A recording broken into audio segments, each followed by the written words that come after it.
Marcus Chen wiped the sweat from his forehead as he finished his shift at the mining station on Kepler 442c.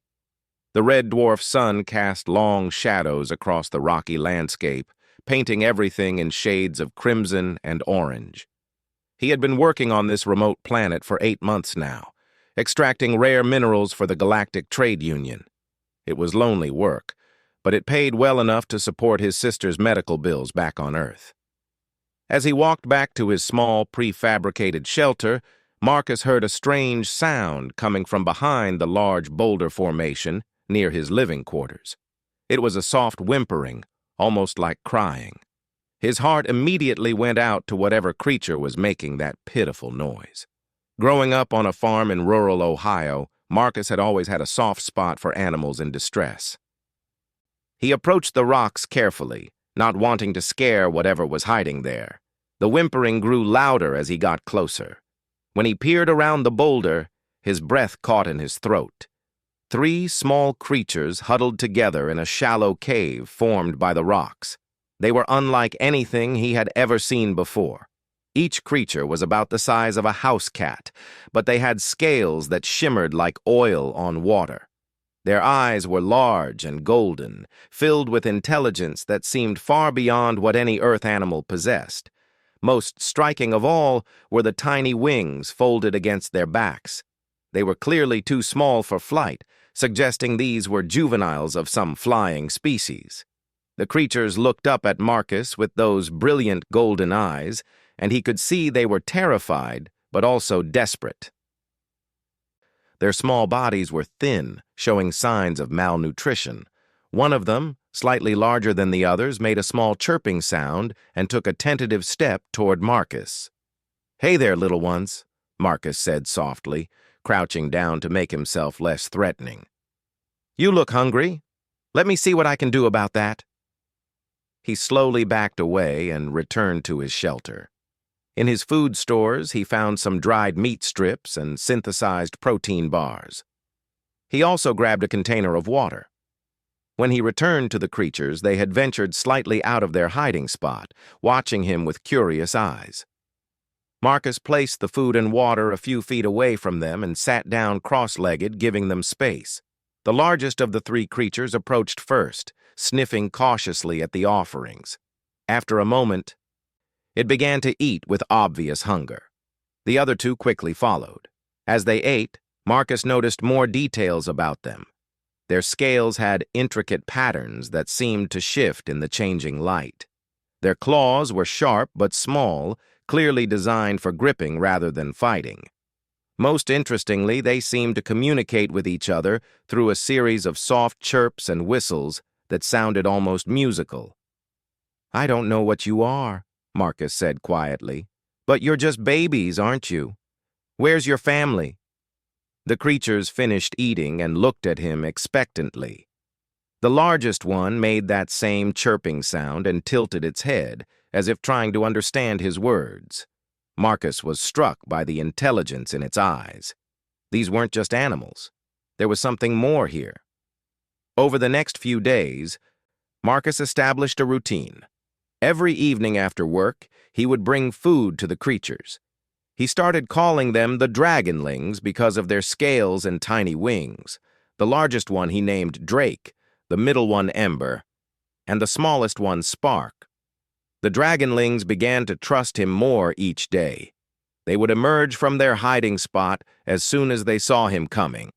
Drake even started following Marcus around the area, staying close but always ready to dart back to safety if needed. Marcus found himself looking forward to these evening visits more than anything else in his day. The loneliness that had been eating at him for months began to fade. He started talking to the Dragonlings, telling them about his life on Earth, his sister Sarah, who was fighting cancer, and his dreams of saving enough money to start his own farm. The Dragonlings seemed to listen intently, their golden eyes fixed on his face as he spoke. Sometimes they would respond with their musical chirping, almost as if they were having a conversation. As the weeks passed, Marcus began to worry about what would happen when his contract ended. He couldn't just leave the Dragonlings here alone. They had become more than just animals he was feeding. They felt like friends, like family. But how could he possibly take 3 unknown alien creatures with him? He started researching the planet's database for any information about native species, but found nothing. The planet had been surveyed multiple times, and no intelligent life had been reported. These Dragonlings seemed to be a complete mystery. One evening, as Marcus sat with the Dragonlings after their meal, Drake approached him more closely than ever before. The creature gently placed one small, clawed foot on Marcus's hand and looked directly into his eyes. In that moment, Marcus felt something he couldn't quite explain, a sense of connection, of understanding that went beyond words. "You understand me, don't you?" Marcus whispered. "You're not just animals at all." Drake chirped softly and pressed closer to Marcus's hand. Ember and Spark joined them, creating a small circle of warmth in the cool evening air. Marcus felt tears prick at his eyes. These creatures had filled a hole in his heart he didn't even know existed. As the red dwarf sun set behind the mountains, casting the sky in brilliant shades of purple and gold, Marcus made a silent promise to the Dragonlings. Whatever happened, whatever they were, he would protect them. He would find a way to keep them safe. He had no idea that his simple acts of kindness were being watched. High above in the darkness of space, sensors tracked every interaction. A massive ship, larger than any human vessel ever built, hung in the shadow of the planet's moon. Inside, ancient eyes watched the feeds with growing interest and something that might have been surprise. The Dragonlings were not native to this planet. They were lost, separated from their kind during a journey across the galaxy. Their mother had been searching for them for weeks, following faint energy signatures and traces of their presence. She had expected to find them hiding, perhaps injured, certainly afraid. She had not expected to find them being cared for by an alien creature, a human who showed them kindness without expecting anything in return. This was unusual. In all her centuries of life, she had rarely encountered such behavior from species that weren't related to her own. The human called Marcus had no idea what he had stumbled upon. The 3 small creatures he fed each evening were the offspring of Saratha the Eternal, commander of the Draconic Fleet and matriarch of the Star Empire that controlled this entire sector of the galaxy. And she was very, very interested in meeting this human who had shown such unexpected compassion to her children. 3 weeks had passed since Marcus first discovered the Dragonlings, and their relationship had grown stronger each day. The creatures now eagerly awaited his arrival every evening, emerging from their rocky shelter the moment they heard his footsteps. What had started as simple feeding had evolved into something much more meaningful. Marcus had begun bringing more than just food. He brought tools to improve their shelter, using his mining equipment to create a more comfortable cave with better protection from the planet's occasional storms. He installed a small heating unit powered by his portable generator, ensuring the Dragonlings would stay warm during the cold nights. The Dragonlings showed remarkable intelligence in everything they did. They learned quickly which foods Marcus brought were their favorites. They especially loved the protein bars with berry flavoring, and they had figured out how to operate the water dispenser Marcus had set up for them. More impressive still, they had begun to organize their living space, arranging rocks and materials in specific patterns that seemed almost decorative. Drake had become particularly attached to Marcus, often following him around as he did maintenance work around his shelter. The Dragonling would sit and watch with intense focus as Marcus repaired equipment or updated his mining reports. Sometimes Marcus caught Drake mimicking his movements, as if trying to understand how tools worked. "You're a smart one, aren't you, Drake?" Marcus said one evening as he watched the Dragonling carefully examine a wrench. "Sometimes I think you understand more than you let on." Drake looked up at him and made a series of complex chirping sounds, almost like he was trying to speak. The pattern was becoming more sophisticated over time. and Marcus was starting to recognize certain sounds that seemed to correspond to different meanings. Ember had taken to exploring the area around Marcus's shelter, always returning before dark, but venturing farther each day. She seemed to be mapping their territory, and Marcus noticed she had an excellent memory for locations. She could find her way back to specific spots, even in the maze of rocky formations that surrounded them. Spark, the smallest, had developed a talent for finding things. She could locate Marcus's lost tools before he even realized they were missing. She seemed to have an instinct for knowing where things belonged. When Marcus dropped a small component while repairing his communications array, Spark had it back to him within minutes.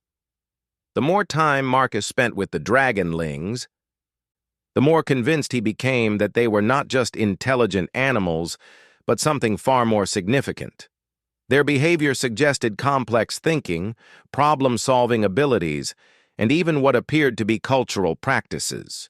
They groomed each other in specific patterns, they had what looked like play rituals, and they seemed to have a hierarchical structure, with Drake clearly being the leader of their small group. One evening, as Marcus was sharing his dinner with the Dragonlings, his communication array crackled to life. It was a message from his supervisor at the mining company. "Chen, we've got a problem. Long-range sensors are picking up some unusual energy signatures in your sector. Corporate wants you to investigate tomorrow. Could be valuable mineral deposits, could be something else entirely. Upload any findings to the main server." Marcus felt a chill of worry. The area his supervisor was talking about was exactly where he had first found the Dragonlings. If a corporate investigation team came out here, they would certainly discover his 3 companions. He had no idea how the company would react to finding undocumented alien life, but he doubted it would be good for the Dragonlings. "I'll check it out first thing in the morning," Marcus replied, trying to keep his voice steady. That night, Marcus lay awake planning. He needed to somehow hide the Dragonlings or move them to safety before any corporate teams arrived. But where could he take them? And would they even come with him? The next morning, Marcus approached the Dragonlings with a heavy heart. "Listen, little ones," he said, crouching down to their level. "We might have visitors coming soon. Bad visitors. I need to keep you safe." To his surprise, Drake stepped forward and placed a small foot on Marcus's hand, just as he had done that first night. The Dragonling looked directly into Marcus's eyes and made a soft, urgent chirping sound. Then he turned to Ember and Spark and began what could only be described as a conversation. The 3 creatures chirped and whistled back and forth in increasingly complex patterns. When they finished their discussion, Drake returned to Marcus and made a gesture with one tiny wing toward the mountains. The meaning was unmistakable. They wanted to show him something. Against his better judgment, Marcus decided to follow them. The Dragonlings led him through a winding path between the rocky formations into areas he had never explored before. They moved with purpose, clearly familiar with this route.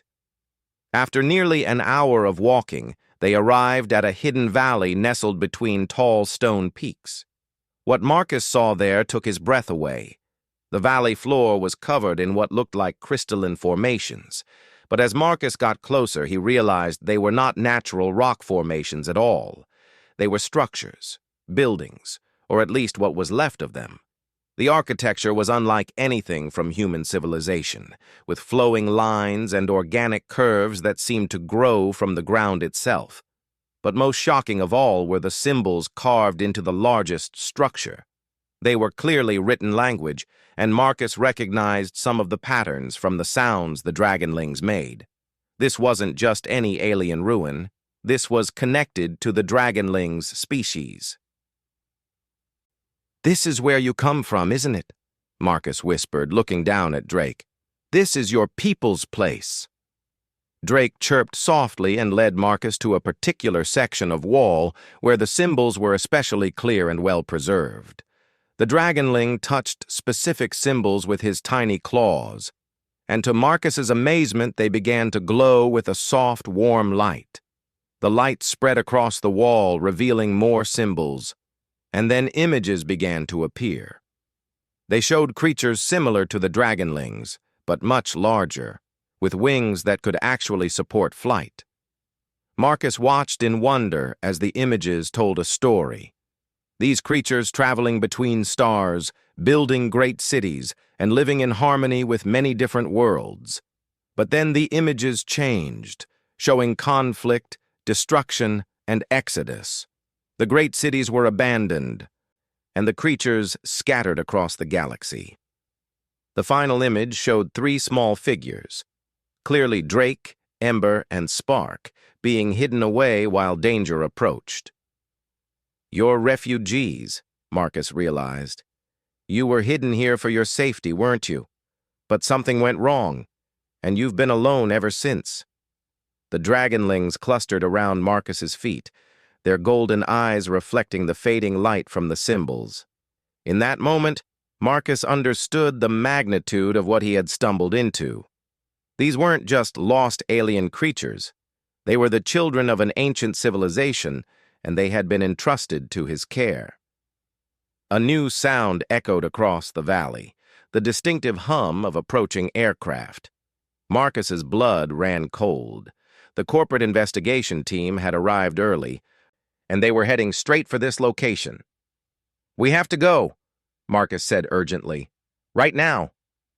But as he turned to flee with the Dragonlings, he froze. High above the valley, something was descending from the clouds. It wasn't a human aircraft. It was something far larger, with a design that matched the flowing architecture of the ruins around them.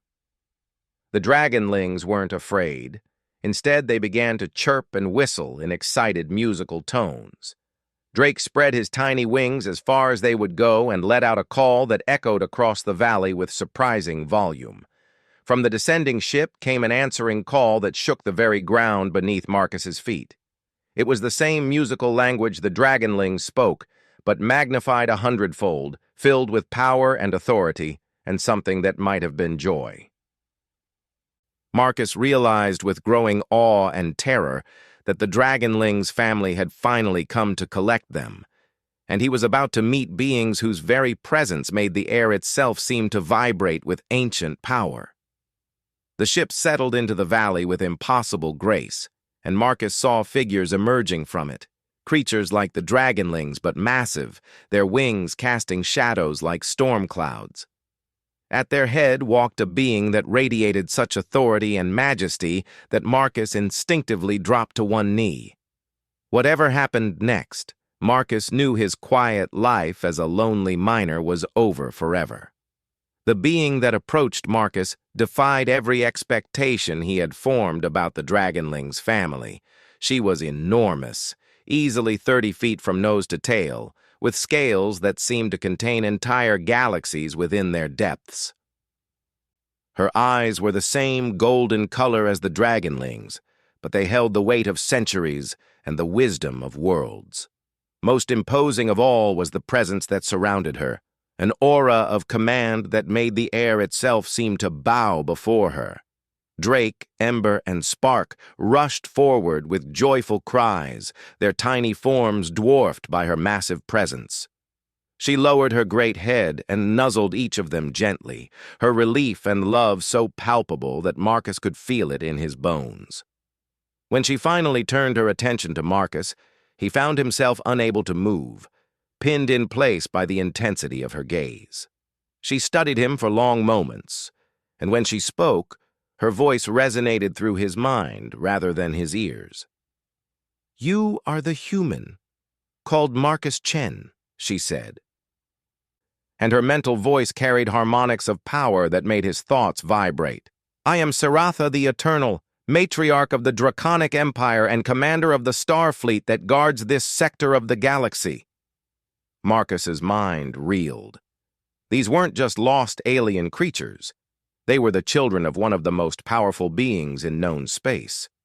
The Draconic Empire was legendary, controlling trade routes and maintaining peace across dozens of worlds. Their technology was so advanced that most species, including humans, were barely considered worthy of contact. "Your Majesty," Marcus stammered, unsure of the proper protocol. I didn't know. I just found them hungry and alone, and You cared for them," Siratha interrupted, and her mental voice carried a note of wonder. "For 3 weeks you brought them food, shelter, comfort. You asked for nothing in return. You protected them even when you discovered they were not simple beasts." Drake chirped and moved to stand beside Marcus, pressing against his leg in a gesture of protection and loyalty. Siratha's eyes widened in surprise. "They have bonded with you," she said, and now her voice carried something that might have been awe. "In all our history, spanning millennia across the stars, my children have never formed such a connection with another species. They see you as family." Marcus looked down at Drake, then at Ember and Spark, who had also positioned themselves near him despite the overwhelming presence of their mother. "They are family," he said simply. "They've been the best part of my days here." Siratha was quiet for a long moment, studying this small human who spoke of her precious offspring with such simple, genuine affection. Around the valley, her escorts, other dragons of immense size and power, watched with fascination. "My children were lost during a spatial storm while we traveled between systems," Siratha explained. "Their transport was damaged and made an emergency landing on this world. By the time we could track their location, they had been missing for weeks. I expected to find them hiding, perhaps injured, certainly traumatized by their separation from our kind." She gestured with one massive wing toward the ruins around them. "This place is sacred to our people, an ancient way station from when we first explored these stars. I thought they might have taken shelter here and waited for rescue. Instead," she continued, her voice growing stronger with emotion, "I found them thriving, fed, warm, protected, and happy. They sing your name in their sleep, Marcus Chen. They have learned your language and practice your mannerisms. You have given them something I could not. The experience of being cared for by someone who expects nothing in return." Marcus felt heat rise in his cheeks. Any decent person would have done the same. They were hungry and scared. I couldn't just leave them. "Could you not?" Siratha asked, and her mental voice carried centuries of experience with other species. "In my long existence, I have encountered many races among the stars. Most would have seen my children as curiosities to be captured, specimens to be studied, or resources to be exploited. Very few would have simply cared." The sound of approaching human aircraft grew louder, and Siratha turned her great head toward the sky. "Your people come seeking the energy signatures my ship has generated. What do you think they will do when they find us here?" Marcus's stomach dropped as he thought about the corporate investigation team. "They'll want to study you, catalog you, probably try to establish some kind of trade relationship. The company sees everything in terms of profit margins." "And yet you are also human," Siratha observed. "You share their nature, but you chose differently. This is instructive." The corporate aircraft appeared over the valley rim, 3 sleek vessels bristling with sensors and recording equipment. They circled the area once before landing near the ruins, and Marcus watched with growing dread as teams of suited investigators emerged. "Chen!" called a familiar voice. Marcus's supervisor, Director Walsh, strode toward them with typical corporate confidence. "We tracked your location here, and holy..." Walsh's voice trailed off as he finally processed what he was seeing. The massive dragons arranged around the valley, the alien architecture, and most importantly, the being of obvious power and authority that dominated the scene. "Director Walsh," Marcus said reluctantly, "this is Siratha the Eternal, matriarch of the Draconic Empire." Walsh's face went through several rapid color changes as the political and economic implications hit him. The Draconic Empire could make or break entire civilizations with a single trade decision. Having their leader on a human-controlled mining world was either the greatest opportunity in corporate history or a complete disaster waiting to happen. "Your Majesty," Walsh said, activating his translation device and bowing awkwardly. "This is an incredible honor. I'm sure we can work out some kind of beneficial arrangement." "You mistake my intentions," Siratha said, her mental voice now reaching all the humans present. "I am not here to negotiate with your species. I am here to collect my children and to understand the human who protected them." She turned back to Marcus, and her next words were for him alone. "Marcus Chen, you have shown my offspring a kindness that transcends species, culture, and expectation. In our laws and customs, this creates a debt that can only be repaid in kind." "I don't need any payment," Marcus said quickly. Taking care of them wasn't work. It was a privilege. "This," Siratha said to her escorts, "is what I find so remarkable about this individual. Observe how he speaks of duty as privilege, of service as joy." She looked back at Marcus with something that might have been a smile in her ancient eyes. "The debt remains, whether you acknowledge it or not, and I have decided how it shall be repaid." Siratha raised her great head and spoke in a voice that carried across the valley and beyond, transmitting on frequencies that would reach every human settlement in the system. "Let it be known throughout this sector that the human called Marcus Chen is under the protection of the Draconic Empire. Let it be known that his homeworld of Earth and all its colonies are granted preferred trading status with our realms. Let it be known that humanity has produced at least one individual worthy of our respect and friendship." The implications of her declaration hit everyone present like a physical force. Preferred trading status with the Draconic Empire would advance human technology by centuries. It would mean prosperity, protection, and status among the galactic community that humanity had only dreamed of. "Furthermore," Siratha continued, "Marcus Chen is hereby appointed as the first human ambassador to our empire. Should he accept, he will serve as the voice of his people in our councils and the bridge between our civilizations." Marcus stared at her in shock. I'm just a miner. I don't know anything about diplomacy or politics." "You know something far more valuable," Siratha replied. "You know how to see need and respond with compassion.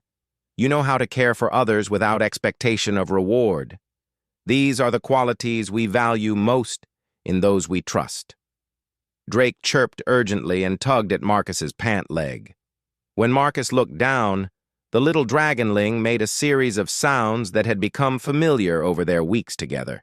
He was asking Marcus to come with them. "They wish you to visit our homeworld," Siratha explained. "They want to show you the wonders of their civilization and introduce you to their extended family. Will you come?" Marcus looked around the valley, at the corporate team standing slack-jawed at their good fortune, at the ancient ruins of a civilization beyond human understanding, and at the 3 small dragonlings who had changed his life simply by being hungry and trusting enough to accept his help. "What about my sister?" Marcus asked. "She's sick, and the medical bills—" "The Draconic Empire's medical technology is somewhat advanced compared to your current standards," Siratha said, with what Marcus was learning to recognize as her version of dry humor. "I believe we can assist with her condition.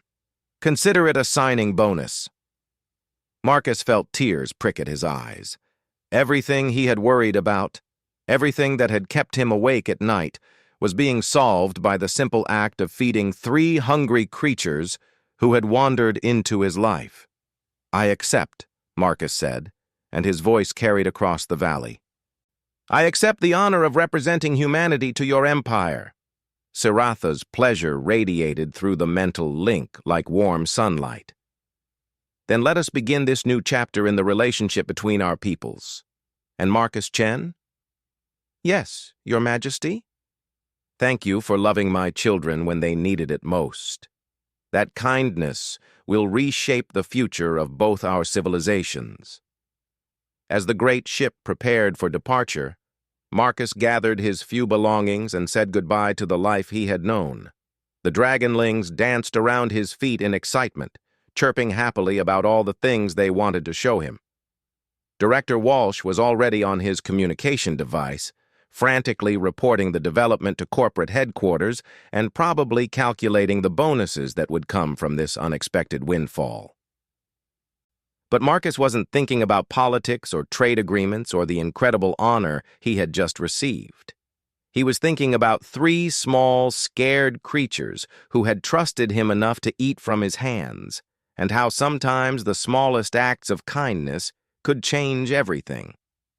As the ship lifted off from the valley, carrying him toward a future he never could have imagined, Marcus looked out at the stars and smiled. Somewhere out there was a whole civilization of beings like Drake, Ember, and Spark, and they were waiting to meet the human who had shown their children what love looked like. It was going to be the adventure of a lifetime.